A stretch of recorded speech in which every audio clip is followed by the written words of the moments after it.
Let's recall in looking at a problem that contains radicals.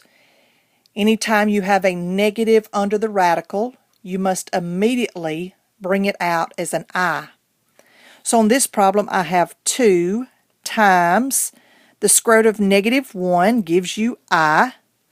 The square root of 49 gives you 7. So by taking the square root of negative 49, I really have 7I plus 6 times. Looking at this radical, I have a negative under the radical. It immediately comes out as I. The square root of 25 comes out as 5. So I have 2 times 7I is 14I plus 6 times 5 is 30I.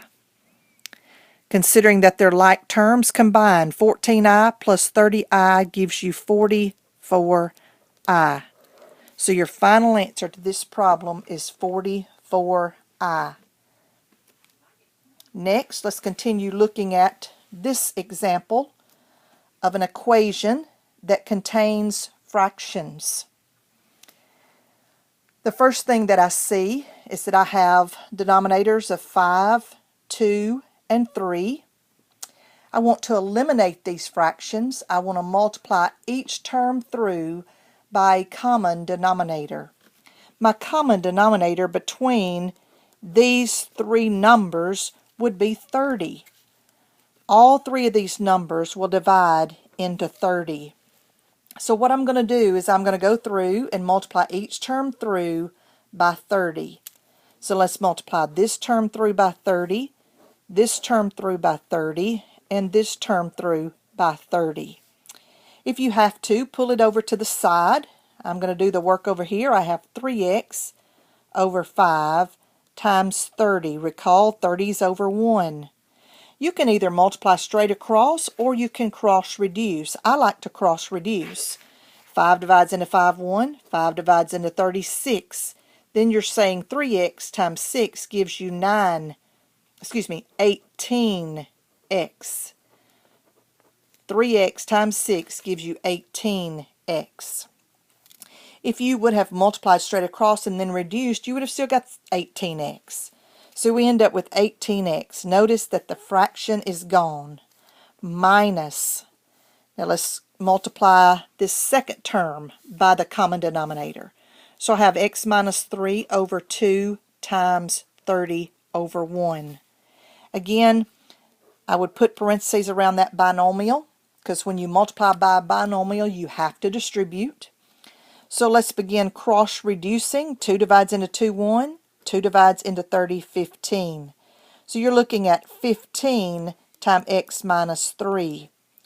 So if we pull this 15 times x minus 3 back over here to the problem, we're going to put 15 behind the negative times x minus 3. It's very important that you distribute the negative. If you don't distribute negative 15, you're going to miss the problem. Equals 2. Next, I have x plus 2 over 3. Going back to the original problem, x plus 2 divided by 3 times 30 over 1. Again, cross-reducing the 3 and the 30. 3 divides into 3, 1. 3 divides into 30, 10. You're looking at multiplying 10 times x plus 2. There's not a sign in front, so I simply have 10 times x plus 2. Notice that all of my fractions are gone. Now I have an equation to solve. Let's go back and distribute. I have 18x. Now let's distribute. Negative 15 times x. Negative 15x. Negative 15 times negative 3 is positive 45.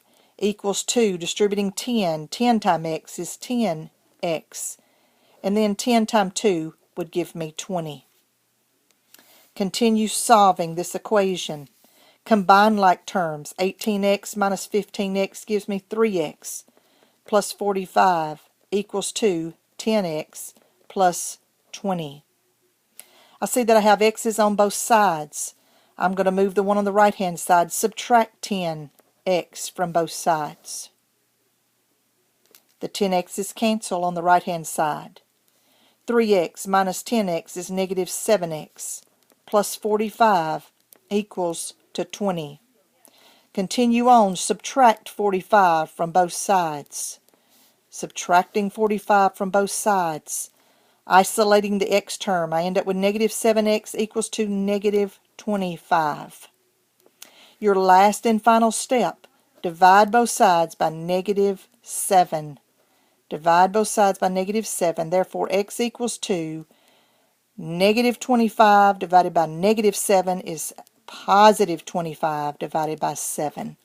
So my final answer to this problem is 25/7.